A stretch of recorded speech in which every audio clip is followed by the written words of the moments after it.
الحمد لله على إحسانه والشكر له على توفيقه وامتنانه وأشهد أن لا إله إلا الله وحده لا شريك له تعظيما لشأنه وأشهد أن محمدا عبده ورسوله الداعي إلى رضوانه صلى الله وسلم وبارك عليه وعلى آله وأصحابه أجمعين يا أيها الذين آمنوا اتقوا الله حق تقاته ولا تموتن إلا وأنتم مسلمون.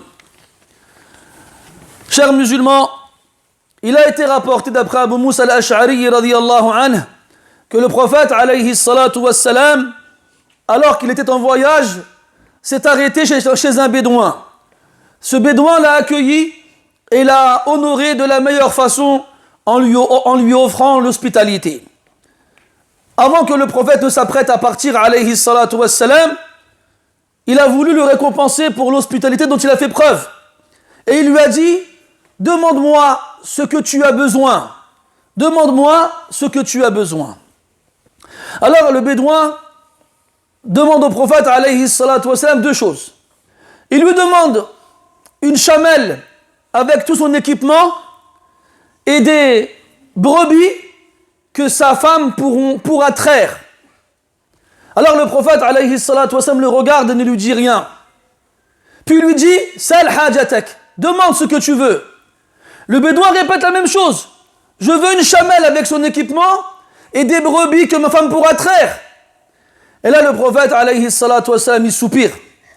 Puis il lui dit, est-ce que tu es incapable d'être comme la vieille de Banu Israël?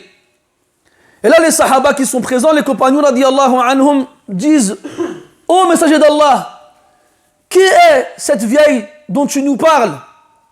Et là le prophète il leur raconte une histoire qui s'est passée à l'époque de Moussa alayhi salam. Lorsque Moussa alayhi salam a voulu quitter l'Égypte et qu'il était sur le point donc de partir et qu'il a entrepris son voyage, ils se sont perdus et n'ont pas réussi à trouver le chemin. Alors Moussa s'arrête et réunit les savants de Banu Israël et leur demande, à votre avis, pourquoi n'arrivons-nous pas à trouver le chemin? Alors les savants de Banu Israël dirent à Moussa alayhi salam que le prophète Youssouf alayhi salam, avant de mourir, a pris un engagement auprès de Banu Israël et leur a dit que lorsqu'ils seront sur le point de quitter l'Égypte, qu'ils ne partent pas sans prendre avec eux sa dépouille. Donc tant qu'on n'aura pas récupéré la dépouille du prophète Youssouf alayhi salam, nous serons condamnés à errer, perdus dans le désert.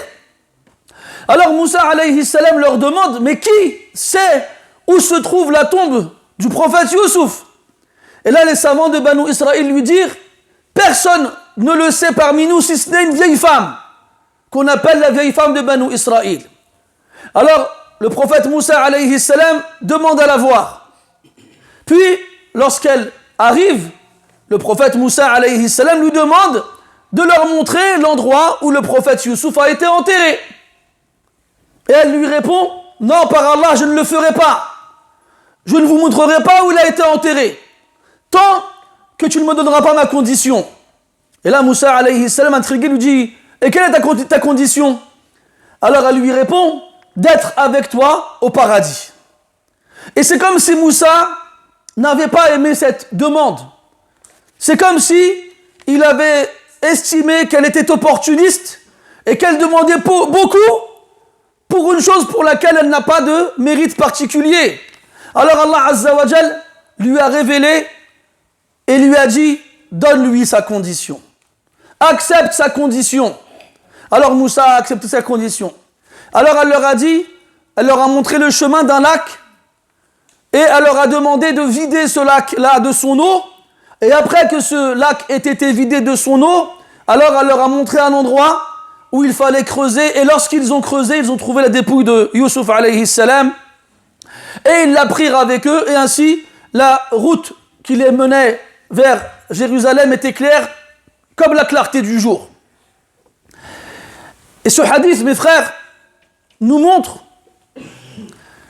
ce que les savants nous disent et nous répètent souvent, notamment Cheikh al-Islam ibn Taymiyyah rahimahullah, comme quoi il a été rapporté dans l'ancien texte qu'Allah Ta'ala dit « Je ne regarde pas la sagesse prononcée par le sage, mais je regarde quelle est sa motivation et quels sont les efforts qu'il fournit pour réaliser son objectif. » Puis Ibn Taymiyyah est fini en disant « Le commun des gens ont un proverbe qui dit « La valeur de chaque personne correspond à ce qu'il sait faire de mieux. » Et il dit « Mais l'élite des gens ont un proverbe différent qui dit « La valeur des gens correspond à la nature de ce qu'ils demandent, à la nature de ce qu'ils recherchent. Si tu veux savoir quelle est ta valeur, alors regarde quelle est la valeur de ceux derrière quoi tu cours pour l'obtenir. Regarde le bédouin. Il a qui devant lui? Il a le prophète d'Allah, alayhi salatu wassalam. Il a cet homme-là qui, lorsqu'il demande à Allah, Allah il lui donne. Il a cet homme-là qui va intercéder en faveur des gens le jour de la résurrection. Il a cet homme-là qui a une place privilégiée auprès d'Allah subhanahu wa ta'ala ici-bas et dans l'au-delà. Donc normalement, tu as devant toi le prophète, avec ses particularités, tu lui demandes quelque chose en rapport avec ses particularités, et pas des choses basiques que tu peux obtenir auprès d'autrui. Une chamelle et des brebis, tu peux les avoir chez n'importe qui. Pourquoi les demandes-tu au prophète, alayhi salatu wassalam? Et c'est pour ça que le prophète justement a soupiré après que le bédouin ait répété 2 fois la même chose. Il lui a laissé une occasion de se rattraper, mais non. Ce qu'il voulait, lui, c'est une chamelle et des brebis. Et regarde la vieille de Banu Israël. Elle n'a pas attendu, elle n'a pas hésité. Lorsque l'occasion lui a été présentée, elle l'a saisie sur le champ. Pourtant, la demande était importante. La tombe d'un prophète. Et le fait que Banu Israël soit perdu et ne puisse pas retrouver leur chemin. Et pourtant, elle a mis une condition. Elle a dit non, je vous dirai pas où il est enterré avant que tu ne me donnes ma condition. Quelle est ta condition? Je veux être avec toi au paradis. Regarde les gens intelligents. Regarde les gens qui réfléchissent. Et surtout, regarde ceux qui savent saisir l'opportunité lorsqu'elle se présente à eux. Et regarde ici-bas, derrière quoi les gens y courent. Tous ici, quand on était dehors, un jour, peut-être aujourd'hui, n'importe quand, ça nous est arrivé de passer devant des gens en train de fouiller dans une poubelle. Je ne parle pas des éboueurs qui travaillent, non, je parle des gens qui fouillent dans les poubelles. En pleine journée, dans des rues où il y a beaucoup de mouvements, sans se soucier de qui les regarde ou non, ils ouvrent les poubelles et cherchent dedans. Billah alaikum mes frères, qui parmi nous à ce moment-là n'a pas ressenti quelque chose au fond de lui vis-à-vis de cette personne-là, en se disant subhanallah, il cherche dans les poubelles. Ce que les gens ils jettent, lui il cherche dedans. Ce dont les gens se débarrassent, lui il cherche dedans. Et donc forcément à ce moment-là, on va faire un parallèle entre la valeur de ce qu'il recherche et sa propre valeur à lui. En disant, il vaut rien celui-là, il cherche dans les poubelles. Donc ça c'est quelque chose qu'on a tous accepté, qu'on le veuille ou non, sans qu'on nous l'ait inculqué. Naturellement, automatiquement, ça va se passer comme ça chez les gens.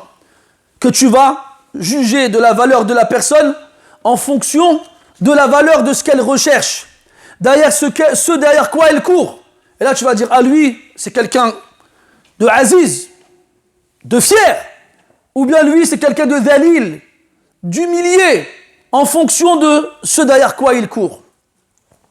Et pour vous donner un exemple de la valeur de ce bas monde, Imam Ahmad y rapporte dans Kitab al-Zuhd, d'après Omar ibn al-Khattab, radiyallahu anhu, il était avec des gens qui l'accompagnaient, et alors qu'il marchait, ils passèrent près d'une décharge, un dépotoir.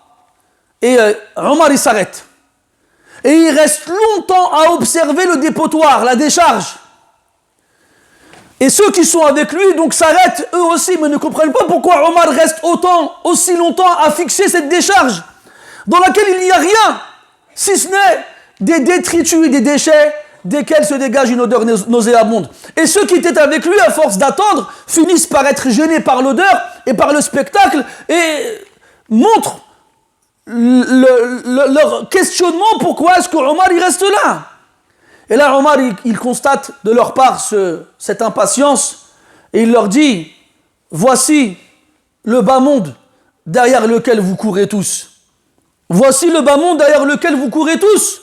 Une décharge dans laquelle il n'y a que des détritus et des déchets jetés, dont les gens ne veulent pas, dont les gens ne veulent plus, des choses qui sentent mauvais, ou bien des vêtements déchirés, ou bien des objets détruits dont personne n'a affaire avec.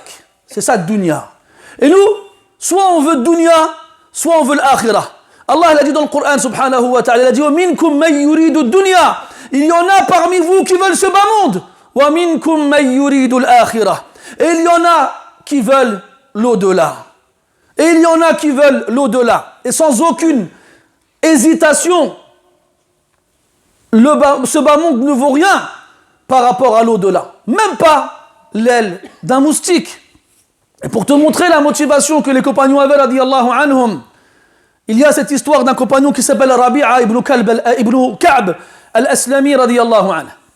Rabi'a ibn Ka'b al-Aslami était un compagnon pauvre qui vivait dans la mosquée et n'avait nulle part où aller et ne possédait rien. Et il consacrait tout son temps au service du prophète, alayhi salatu wassalam. Il dormait devant sa porte pour être le premier à le voir lorsqu'il sortait de chez lui pour aller à la mosquée. Et ainsi, qu'est-ce qu'il faisait? Il allait chercher de l'eau qu'il donnait au prophète pour faire ses ablutions, alayhi salatu wassalam, et il restait à côté de lui dans le cas où il aurait besoin de quoi que ce soit. Et il faisait cela tous les jours. Et un jour, le prophète, alayhi salatu wassalam, a voulu le récompenser. Et il a dit, comme il a dit aux Bédouins au début du hadith, Sal, demande, et je te donnerai ce que tu veux. Mais qu'est-ce que Rabi'a il demande? Rabi'a, c'est un homme, il a tout abandonné pour Allah et son messager. C'est un homme, il a préféré la pauvreté auprès du prophète que la sécurité, la richesse loin de lui. C'est quelqu'un, il sait la valeur de dunya et il n'en veut pas. La preuve, il l'a abandonné pour Allah et son messager. C'est quelqu'un, il a un but précis, un but noble et qui a une valeur inestimable. Alors il demande au prophète, alayhi salatu wassalam, je te demande d'être en ta compagnie au paradis. Je te demande d'être en ta compagnie au paradis. Et là, le prophète, alayhi salatu wassalam, dit, ah bon? Tout ça? Ou autre chose peut-être? Et là, il le teste pour voir si c'est vraiment ce qu'il veut ou bien est-ce qu'il pourrait vouloir autre chose à la place. Et là, Rabi'a dit, huwadak, c'est ça et c'est rien d'autre. Moi, tout ce que je veux, c'est être avec toi au paradis. Rien d'autre. Que tu me remplaces la terre par de l'or, je n'en ai que faire. Que tu remplisses mes poches d'argent, je n'en ai que faire. Moi, ce que je veux, c'est être avec toi au paradis. Et là, le prophète, alayhi salatu wassalam, pour lui faire comprendre qu'il demande quelque chose d'une valeur inestimable, il faut qu'il paye le prix conséquent. Tu ne vas pas aller, toi, dans une bijouterie, acheter le plus beau bijou et poser 1 euro sur le comptoir. On va te rironner et te jeter. Tu rigoles ou quoi? Ça ne vaut pas 1 euro, ça. Donc, pour comprendre que plus ta demande elle est élevée, plus le prix à payer doit l'être aussi. Il lui dit dans ces cas-là, A'inni ala nafsika bi kathrati sujud. Aide-moi. Moi, je vais demander à Allah que tu sois avec moi au paradis. Mais toi, aide-moi pour qu'Allah te mette avec moi au paradis. Comment? Bi kathrati sujud. Parce que le paradis, mes frères, il ne s'achète pas avec de l'argent. Il s'achète avec l'adoration d'Allah subhanahu wa ta'ala. En faisant beaucoup de prosternation. Et bien entendu, se prosterner tout seul n'est pas une chose légiférée en dehors de certains cas particuliers, comme la prosternation, la reconnaissance ou après la lecture de certains versets du Coran. On comprend donc ici qu'il lui dit faire beaucoup la prière. Tu veux être avec moi au paradis? Eh bien, fais beaucoup la prière. Prosterne-toi beaucoup. Et on comprend donc que celui qui veut quelque chose dont la valeur est élevée doit fournir les efforts conséquents. Et c'est des choses qu'on accepte tous en vrai, ça. Toujours, quand on superpose ces choses-là aux affaires de ce bas monde, on les accepte, on les comprend. On est tous d'accord. Il y a longtemps de ça, je travaillais à l'aéroport de Roissy. J'avais un collègue, il avait des cernes immenses. Et cette personne-là travaillait en intérim et faisait 3 missions tous les jours. Donc il n'y a que 24 heures dans une journée. Et si tu divises 24 par 8, ça te fait 3. eh bien, il avait réussi à faire 3 missions par jour. Et il dormait quand il pouvait dans sa voiture, dans le parking. Et je lui dis, mais pourquoi tu fais ça? Et qu'est-ce qu'il me raconte? Qu'est-ce qu'il me dit? Il m'a dit, moi je fais ça pendant quelques mois, je mets de l'argent de côté bien, et je me fais un tour du monde. Je voyage, je prends un billet d'avion et je pars. Et sur place, je prends les plus beaux hôtels. Et je me repose pendant quelques mois, puis je reviens et rebelote. Subhanallah. Et quand tu vas dire à quelqu'un, hey, je connais quelqu'un, il fait 3 missions par jour, tu diras, lui, il veut de l'argent, lui. Lui, il a un projet, il veut construire une maison, ou bien il veut faire du commerce, ou bien il veut voyager. Et les gens vont se dire, bah, c'est normal. S'il veut faire de l'argent, il est obligé de retrousser ses manches. Jamais quelqu'un, on l'a entendu dire, moi, je veux de dunya, et il est resté chez lui à dormir. On l'a pas vu, celui-là. Par contre, des gens qui nous disent, moi, je veux l'akhira, et qui dorment, on en connaît plein. On en connaît plein. Et c'est ça qui est étonnant, mes frères. Il y a un peu prédécesseur qui disait je suis étonné du paradis, comment celui qui le demande peut dormir. Comme je suis étonné de l'enfer, comme je suis étonné de l'enfer, comment celui qui cherche à le fuir arrive à dormir. Et Allah a dit dans un verset que vous connaissez tous, mais vous préférez la vie d'ici-bas, alors que l'au-delà est meilleur et dur sans jamais s'arrêter.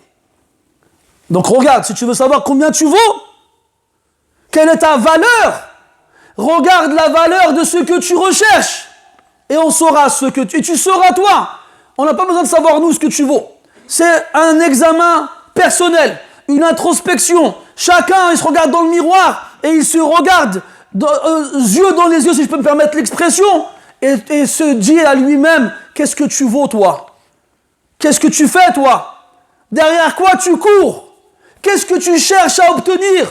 De l'argent? Ça ne veut pas dire que tu vaux quelque chose. De la force? Comme ces gens qu'on voit passer beaucoup de temps dans les salles de sport pour se construire et se sculpter un certain corps. Pour quel but? Dans quel intérêt? Pour se pavaner sur la plage pendant l'été? Ou pour attirer les regards? C'est quoi ton intention en fait? Mais celui qui veut vraiment l'au-delà, comme Allah a dit, Azza wa Jal, وَمَنْ أَرَادَ الْآخِرَةَ وَسَعَى لَهَا سَعْيَهَا وَهُوَ مُؤْمِنٌ فَأُولَٰئِكَ كَانَ سَعْيُهُمْ مَشْكُورًا. Celui qui veut l'au-delà, وَسَعَى لَهَا, et qui fait les efforts pour l'obtenir, وَهُوَ مُؤْمِنٌ, tout en étant croyant, فَأُولَٰئِكَ كَانَ سَعْيُهُمْ مشكورا. Voici ceux dont les efforts seront récompensés. نسأل الله سبحانه وتعالى أن يجعلنا ممن همته وقيمته في الآخرة. اللهم نسألك مرافقة النبي صلى الله عليه وسلم في الجنة، فأعنا على ذكرك وشكرك وحسن عبادتك يا رب العالمين. اللهم اجعلنا من عبادك الصالحين.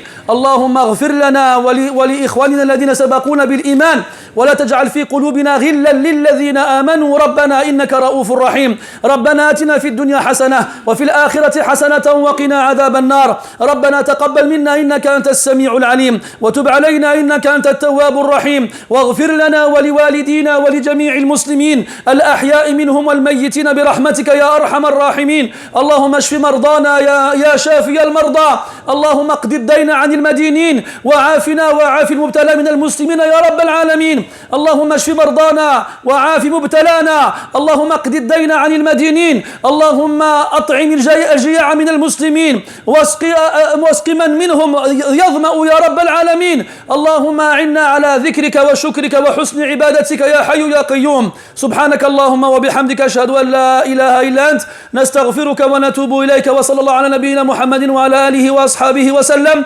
والحمد لله رب العالمين. وقوموا إلى صلاتكم يرحمكم الله.